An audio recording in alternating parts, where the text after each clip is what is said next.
ప్రియమైన దేవుని పిల్లలారా, ప్రభువైన యేసు క్రీస్తు వారి పేరట మీ అందరికీ వందనాలు. ప్రభు పేరట మీ అందరికీ శుభములు, దీవెనలు కలుగునుగాక. ఈ ఉదయకాలం పరిశుద్ధ గ్రంథము నుండి దేవుని వాక్యాన్ని చదువుకుందాము. మత్తయి సువార్త 13వ అధ్యాయము 12వ వచనాన్ని చదువుకుందాం. కలిగిన వానికే ఇయ్యబడును, వానికి సమృద్ధి కలుగును. దేవుడు తన మాటలు మనందరి కొరకు దీవించునుగాక.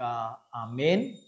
ప్రియమైన దేవుని పిల్లలారా, దేవుని కృప ఒక వ్యక్తికి అనుగ్రహించబడినప్పుడు అతడు దానిని సద్వినియోగం చేసుకుంటే దేవుడు అతనికి ఇంకా అధికమైన కృప ఇస్తాడు.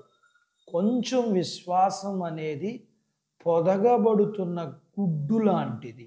అందులో నుండి ఇంకా అధికమైన విశ్వాసం బయటికి వస్తుంది. అప్పుడు అది ఊహల్లోని విశ్వాసం కాదు, కానీ సత్యమైన యథార్థమైన విశ్వాసం అవుతుంది.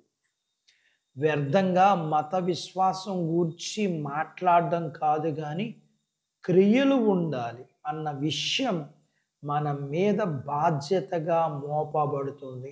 ఊరికే గాలి కబుర్లు చెబితే ఏమీ ప్రయోజనం ఉండదు. పైగా ఏమీ సంపాదించలేని వారిలాగా మిగిలిపోతాం. మన దగ్గర మిగిలి ఉన్న ఆ కబుర్లు చెప్పే శక్తి కూడా మన దగ్గర నుండి తీసివేయబడుతుంది.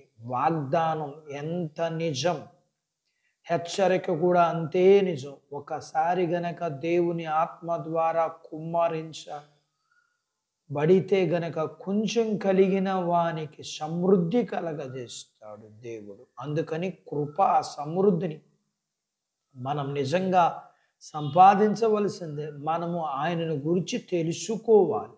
అలాగే ఆ తెలుసుకున్న వారిని ప్రేమించడం ఇంకా మంచిది.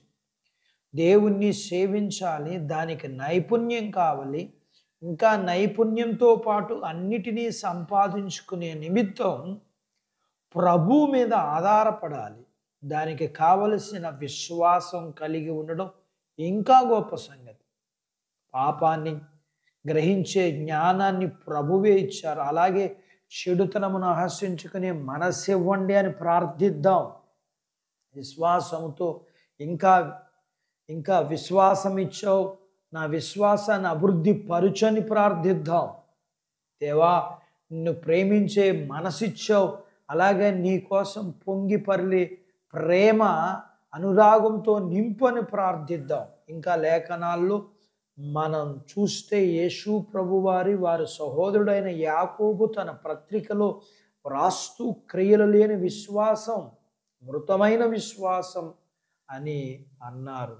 అందులో అబ్రహాము క్రియలు కలిగిన విశ్వాసమునకు కలిగి తన తల్లిదండ్రులు, అన్నదమ్ములు, అక్కజెల్లు, భార్యాబిడ్డలు, ఇల్లు, పొలాలు కంటే తన ప్రాణము కంటే ఎక్కువగా దేవుణ్ణి ప్రేమించాలని. ఇంకా చెప్పాలంటే అబ్రహాము క్రియలతో కూడిన విశ్వాస జీవితాన్ని జీవించినట్లుగా దేవుని కృప పొందుకున్నవాడిగా అతడు ఎంత దేవుని కృపను పొందుకున్నవాడనంటే దేవుడు అతన్ని తన స్నేహితుడుగా చేసుకున్నాడు. అటు బాధ్యత దేవుడు మనకు దయచేయునుగాక. ఆమేన్. దేవుడు తన మాటలు మన కొరకు దీవించునుగాక. ఆమేన్. ప్రార్థించుకుందాం. మమ్మల్ని మిక్కిలిగా ప్రేమించిన మా ప్రియ పరలోకపు తండ్రి, మీ పరిశుద్ధ నామమును బట్టి మీకు వందనాలు.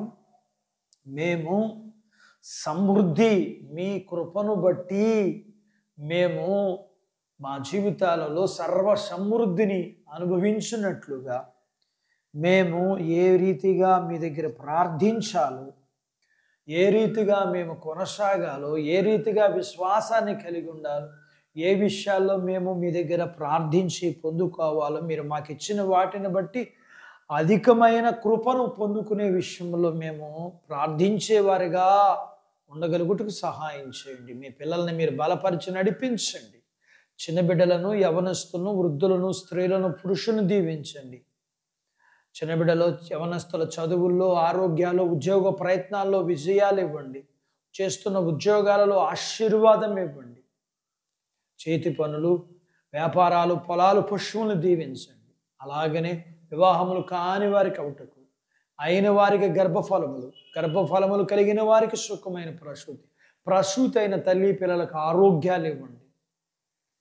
మీ పిల్లల అవసరతలు, సమస్యలు, బలహీనతలు, రుణాలు వాటన్నిటి నుంచి మీ పిల్లల్ని విడిపించి మీరు ఆశీర్వదించమని యేసు ప్రభు వారి పేరట స్తుతించి ప్రార్థించి అడిగినవన్నీ పొందుకొని ఉన్నాము తండ్రి. ఆమెన్.